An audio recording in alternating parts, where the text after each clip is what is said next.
Bismillahirrahmanirrahim. Assalamualaikum warahmatullahi wabarakatuh. Alhamdulillah, alhamdulillah, alhamdulillahirabbil alamin. Wassalatu wassalamu ala asyrofil anbiya'i wal mursalin wa ala alihi wa sahbihi ajmain, amma ba'du. Puja dan puji syukur kita panjatkan kehadirat Allah Subhanahu wa taala atas perlindungan dan rahmatnya dan atas nikmat Islamnya.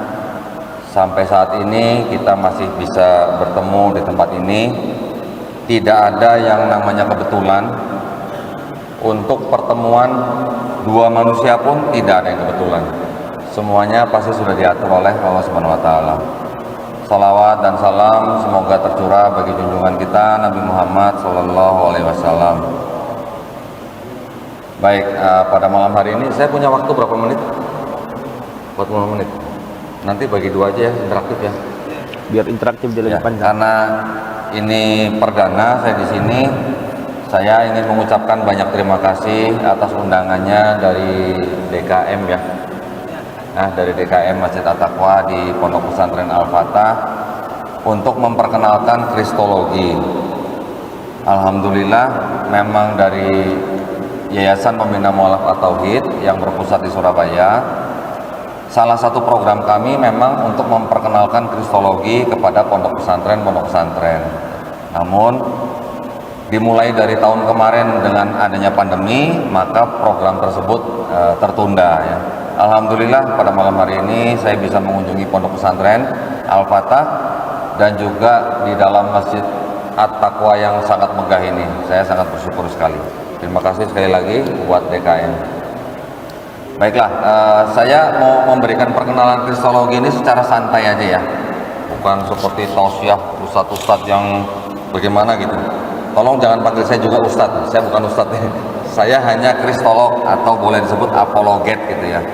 Apologet itu artinya orang yang membela keyakinannya gitu. Saya bisa disebut apologet Muslim, orang Kristen atau misionaris juga bisa disebut sebagai apologet Kristen gitu. Setiap kita ini bisa menjadi apologet, itu orang yang membela keyakinan kita masing-masing. Ya, oh enggak, sekarang saya apologet. Apologet itu membela keyakinan. Jadi kalau sekarang saya Muslim, ya saya apologet Muslim. Apologet Muslim. Ya, kalau Kristen mereka disebut apologet Kristen. Baik, ada yang pernah dengar kristologi? Ada yang pernah dengar? Ada. Belum? Ada? Boleh. Kristologi itu bukan semacam makanan yang tengahnya ada coklat ya Pak ya. Kristologi itu adalah ilmu yang mempelajari tentang posisi daripada Isa Al-Masih atau Yesus Kristus di dalam kekristenan ya. Posisinya bagaimana? Apakah dia Tuhan? Apakah bukan gitu. Itu adalah kristologi. Nah, timbul pertanyaan, boleh nggak sih kita umat Muslim belajar kristologi gitu ya? Boleh nggak sih santri-santri yang di pesantren ini belajar kristologi gitu? Ada dua pendapat di dalam ulama kita. Ada yang mengatakan bahwa jika ilmunya masih pas-pasan ya, sebaiknya jangan, apalagi sampai membaca kitab orang. Tetapi kalau ilmunya sudah cukup, boleh belajar, tetapi harus akidahnya harus benar-benar kuat begitu. Ya. Saya ingin memperkenalkan kristologi ini ke pondok pesantren ini, bukan berarti mau mencoba mempengaruhi Yesus atau Isa itu adalah Tuhan seperti keyakinan orang Kristen, bukan. Tetapi saya ingin memperkenalkan kristologi ini supaya apa? Supaya kita tahu bagaimana pola pemikiran daripada saudara-saudara kita yang Kristen, bagaimana mereka memposisikan Yesus Kristus ya di dalam kepercayaan mereka, dan bagaimana kita ini sebagai Muslim bisa menjawab dan menyanggah gitu ya.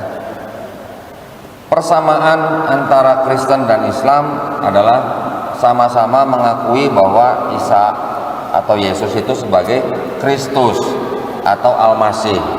Al-Masih dan Kristus itu sama posisinya. Kristus berasal dari kata Kristos dari bahasa Yunani, ya. Al-Masih dalam bahasa Arab juga kurang lebih artinya sama. Tetapi perbedaan yang paling mencolok adalah di dalam kekristenan, walaupun terbagi dari beberapa kelompok, mayoritas mereka mempercayai bahwa Yesus Kristus adalah Tuhan bagi mereka. Nanti saya akan jelaskan posisinya bagaimana. Di dalam Islam jelas bahwa Isa Al-Masih hanyalah utusan Allah. Ya. Ini yang perlu dipertegas. Jadi kita boleh belajar kristologi, tetapi batasan-batasan itu kita harus pegang dengan teguh bahwa Isa Al-Masih hanyalah utusan Allah. Oke, sampai sini cukup jelas ya. Nah, saya ingin memperkenalkan sedikit bagaimana posisi Yesus Kristus di dalam kekristenan. Mohon maaf Ustaz. Siap. Kok nunjuk-nunjuknya Kristen, nunjuk-nunjuknya ke saya ini. Kan mantan. Enggak, kita semua ini kan gelarnya sama kan. Oh iya. Romo, saya, Glenn gelarnya sama. Di belakang kita tuh ada gelar MM namanya. Mantan mualaf. Jangan mualaf terus dong, masa mualaf terus. Oke, saya lanjutkan ya. Jadi kalau di dalam kekristenan itu terbagi ada beberapa kelompok. Kelompok yang utama adalah 3 kelompok. Kelompok yang pertama mengatakan bahwa Yesus itu bukan Tuhan. Nah, mungkin ada yang baru dengar nih. Ada kelompok di dalam kekristenan yang menganggap bahwa Yesus itu bukan Tuhan sebenarnya. Dia hanyalah ciptaan yang paling utama dan yang paling mulia, bahkan lebih tinggi dari malaikat. Oke, ini kelompok yang pertama. Ini yang disebut dengan kelompok Unitarian. Ya, Unitarian itu tidak menganggap Yesus sebagai Tuhan. Yang kedua, kelompok yang disebut dengan Oneness. Oneness itu bahasa Inggris ya. Kalau bahasa Indonesia itu pengertiannya kesatuan gitu. Jadi kelompok yang kedua ini menganggap bahwa Yesus itu ya Allah sendiri yang turun gitu. Di dalam Bible, saya menyebutnya Bible, bukan Alkitab ya. Kalau kitab suci kekristenan memang tertulisnya Alkitab.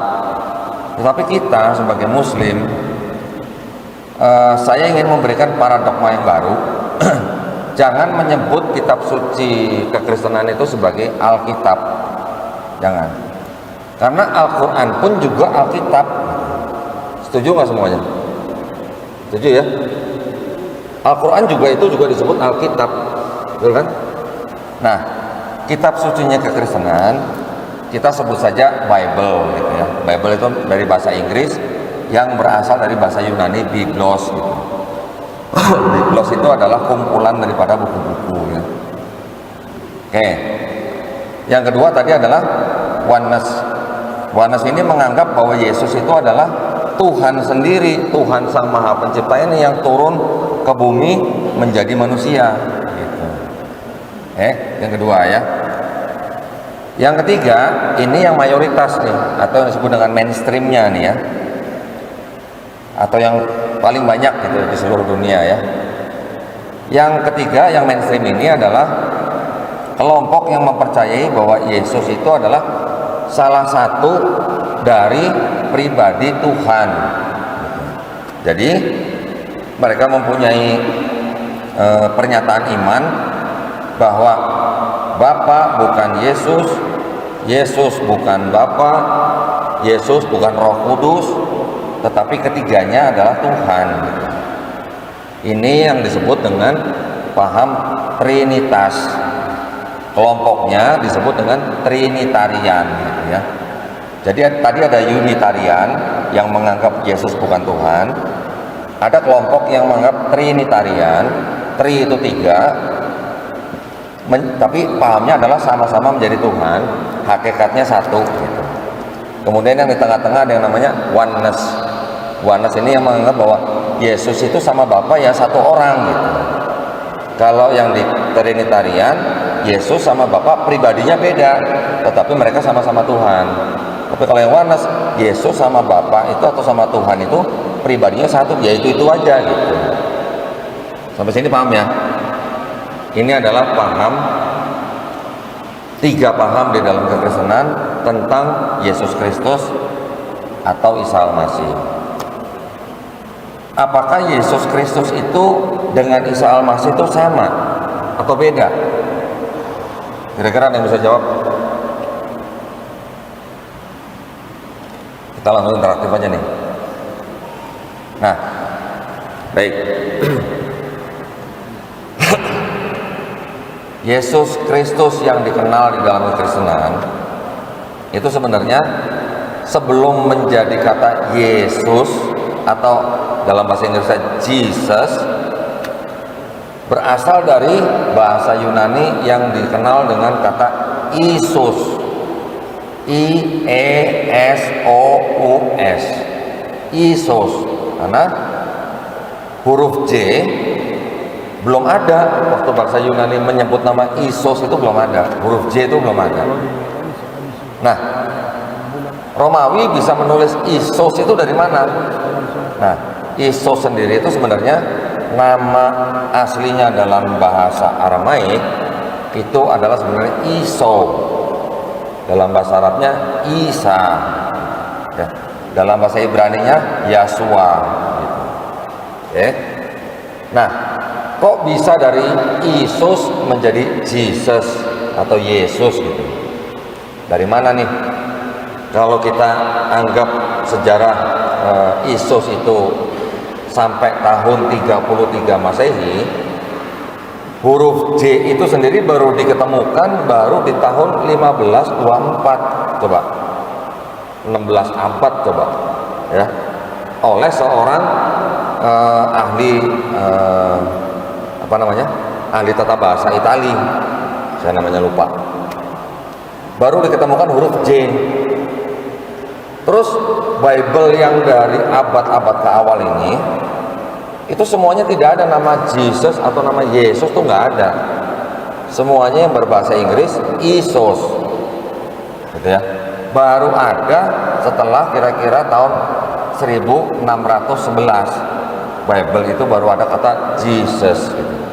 Kemudian lanjut sampai ke abad 17, 18 masuk ke Indonesia, baru Jesus disebut dengan Yesus gitu. Tetapi di dalam akademisi, Yesus Kristus dengan Isa Al-Masih ini adalah profilnya aja yang sama, profilnya ya. Tetapi kisahnya yang berbeda. Di dalam Bible, Yesus Kristus diceritakan disalib, kemudian mati, dikubur, bangkit di hari ketiga, kemudian baru diangkat. Kalau Isa Al-Masih di dalam Quran disebutkan bahwa dia tidak dibunuh dan tidak disalib, ya kan? Tetapi orang yang diserupakan, ya kan? Nah, perbedaan-perbedaan yang mendasar ini yang kita harus pahami supaya apa? Supaya pada waktu nanti misalnya, ini kan kalau misalnya di pondok pesantren mungkin nggak ada misionaris yang berani datang ya, tapi kalau sudah di dalam masyarakat, bisa aja suatu-waktu pintu rumah Anda diketok oleh misionaris yang awalnya mungkin menawarkan sesuatu gitu ya, mungkin awalnya menawarkan bantuan, belakangan menawarkan akidah yang baru gitu. Bisa juga di dalam pekerjaan, bisa juga di mana-mana, tidak ada yang istilahnya terlewat oleh mereka, karena mereka sudah berani door to door. Misalnya ada kegiatan, misalnya ada bencana alam, itu pun sebenarnya adalah tempat dan waktu yang paling bagus untuk kristenisasi. Bencana alam biasanya. Kalau dulu sesama Muslim dan Kristen sama-sama masuk ke dalam tempat bencana tuh buru-buru gitu untuk bantu.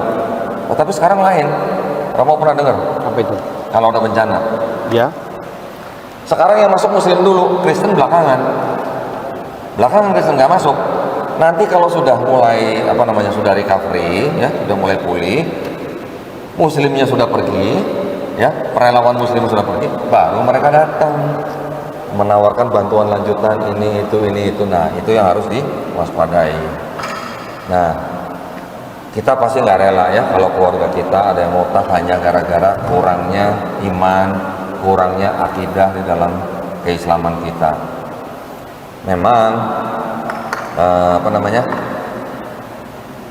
di dalam kekristenan sendiri mereka sangat agresif untuk bisa sampai memurtadkan seseorang, ya. Salah satu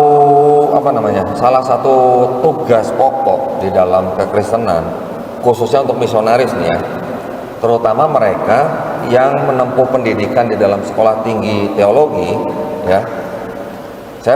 Saya punya brosur untuk masuk STT, saya dapat langsung dari pengurus MUI pusat. Syarat untuk bisa lulus itu salah satunya adalah harus bisa memurtadkan minimal 5 orang. Betul kamu? Ketawa dia. Betul. Itu dulu perintah saya untuk mahasiswa saya. Betul ya, ada konfirmasi nih. Itu tugas. Kalau itu tidak bisa dipenuhi, nggak lulus. Jadi bisa dibayangkan, ya. Bisa dibayangkan bagaimana mereka agresif untuk memurtadkan orang di luar kekristenan untuk masuk ke dalam agama mereka. Kenapa mereka kok sampai agresif seperti itu, gitu ya? Sebenarnya kalau kita melihat sendiri di dalam Islam, di dalam kekristenan, yang secara akademisi nih ya, bukan secara akidah Islam ya, yang disebut dengan Islam dan Kristen itu sama-sama agama misi sebenarnya. Islam kita juga tahu, sampaikanlah walaupun hanya satu ayat. Di dalam Kristen lebih ekstrim lagi. Apa perintahnya? Karena itu pergilah, jadikanlah semua bangsa muridku. Ini yang dianggap sebagai perkataan Yesus nih ya. Karena itu pergilah, jadikanlah semua bangsa muridku dan baptislah mereka dalam nama Bapa dan Putra dan Roh Kudus. Lu nama Matius 28:19. Bagaimana sekarang seorang misionaris kalau dapat misi pergi jadikan semua bangsa murid Yesus, baptis. Artinya apa kalau begitu? Mereka akan berusaha sampai membuat orang lain dibaptis. Kalau kita kan enggak, kita hanya menyampaikan walaupun hanya satu ayat. Dan di dalam Islam, la ikraha fiddin, tidak ada paksaan, betul kan? Di dalam Kristen seperti itu. Nah, kemudian di dalam Kristen selain itu juga apa? Ada perintah mereka harus cerdik seperti apa namanya? Ular, jinak seperti merpati, dan tulus seperti merpati. Jadi artinya apa? Artinya mereka harus cerdik bagaimana mencari mangsa, gitu ya, dalam tanda kutip. Nah, siapa kira-kira mangsa yang paling empuk buat mereka? Kalau bukan kita-kita ini, ya. Kita-kita, kalau yang di pondok pesantren, saya yakin pasti imannya harusnya lebih tebal gitu daripada yang tidak di pesantren ya. Tetapi apa yang dibutuhkan untuk bisa membentengi akidah kita sebagai umat muslim? Kira-kira apa? Salah satunya adalah kristologi. Bagaimana kita mengetahui paham mereka, bagaimana kita mengetahui dogma mereka, bagaimana kita mempertahankan akidah kita, dan bagaimana kita menyanggah daripada rayuan mereka. Nah, caranya bagaimana? Itu nanti ada di kelas-kelas berikutnya. Ayat-ayat apa saja yang biasanya mereka pakai, baik itu dari Bible, baik itu dari Quran, untuk memurtadkan umat Islam. Itu terjadi. Ini bukan hoax. Ini terjadi real. Ini buktinya ada salah satu yang memberikan perintah kepada mahasiswanya ya, namanya.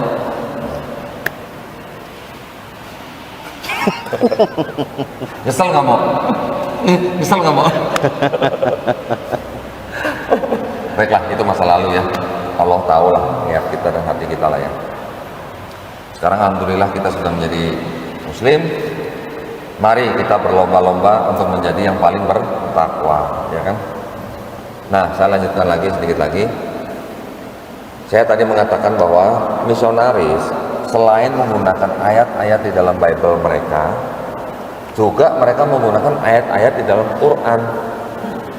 Nggak cuman ayat, tetapi juga logika, juga sejarah, macam-macam mereka gunakan untuk melemahkan akidah kita sebagai umat Islam.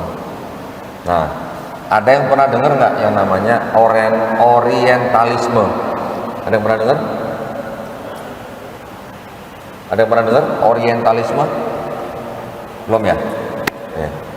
Orientalisme adalah sebuah gerakan dari kalangan kekristenan yang mereka mempelajari Islam, ya, bahkan ada yang sampai menghafal Quran, tetapi tujuannya adalah untuk melemahkan dan menghancurkan Islam bukan dari luar, tapi dari dalam. Gerakan Orientalisme ini sudah dimulai kira-kira 1 abad yang lalu, dan hasilnya mungkin kita bisa lihat zaman sekarang, ya, yang mengaku Muslim tapi kelakuannya bagaimana gitu. Saya nggak usah sebutin nama dan kelompoknya lah ya. Itu yang harus kita waspadai. Nanti ada lagi yang disebut dengan pluralisme, semua agama sama gitu.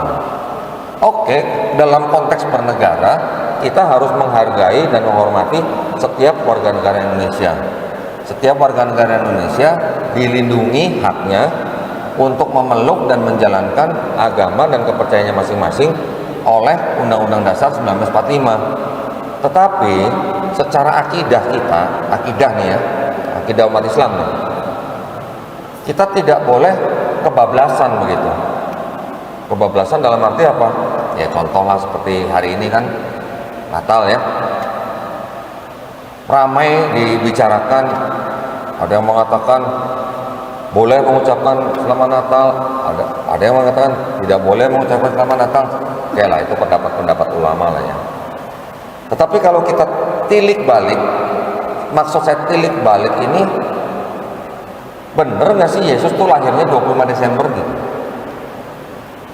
Mungkin teman-teman di sini mungkin belum pernah mendengar secara pasti, oh mereka menggunakan tanggal 25 Desember itu untuk merayakan kelahiran Yesus sebagai Tuhan.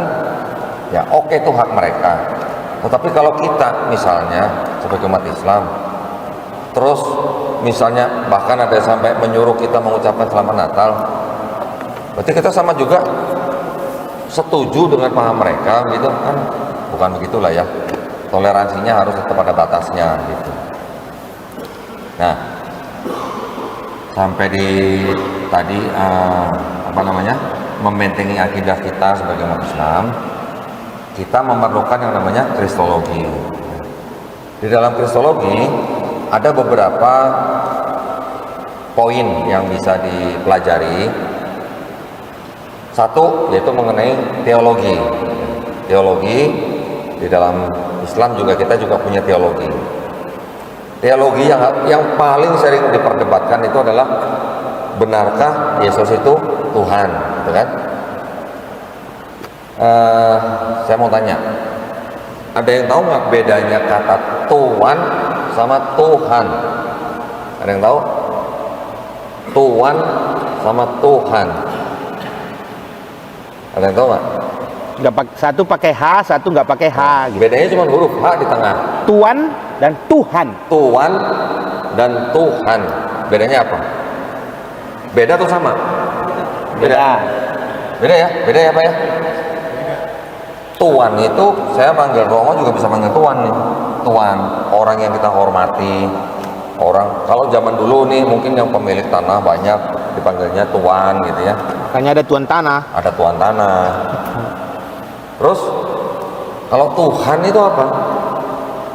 Tuhan itu kan adalah sesuatu yang disembah, ya kan? Bisa Tuhan yang Maha Pencipta, bisa juga uang yang kita sembah itu juga bisa menjadi Tuhan buat kita, ya. Sesembahan gitulah, atau dalam bahasa Arabnya ilah gitu ya. Bisa apa aja kan yang disembah kan?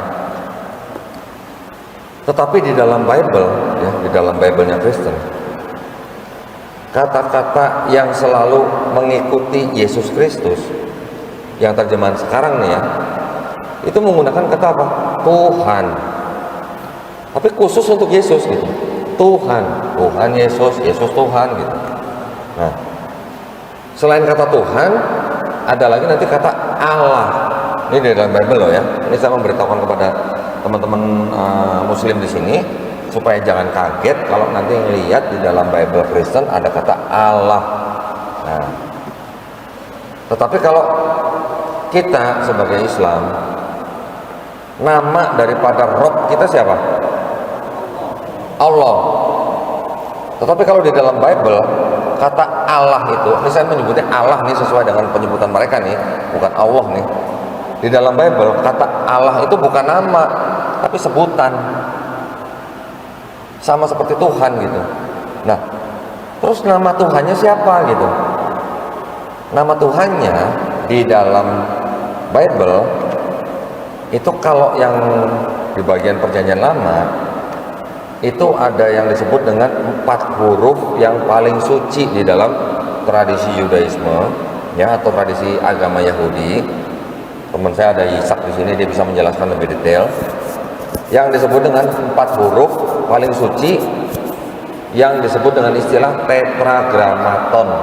Nah, ya. Huruf apa itu? Yod, He, Vav, He. Yod, He, Vav, He ini tidak boleh disembarangan disebutkan oleh Ishak dan teman-temannya, karena 4 huruf ini dianggap sangat-sangat sakral untuk disebutkan. Yang boleh menyebutkan hanya imam besar yang berasal dari suku Lewi, dan itu hanya khusus di dalam suatu acara tertentu. Nah, kata Yod, He, Vav, He itu tadi di dalam Bible Kristen diterjemahkan dengan kata yang tertulis T-U-H-A-N, tetapi dengan huruf besar semua gitu. Nah, kira-kira bedanya kalau kata Tuhan dengan huruf besar semua dengan kata Tuhan yang T, hanya T-nya yang besar, itu kalau pendeta ngomong atau saya ngomong atau Romo ngomong, yang dengar bisa bedain nggak? Nggak bisa bedain kan? Sama-sama Tuhan gitu kan.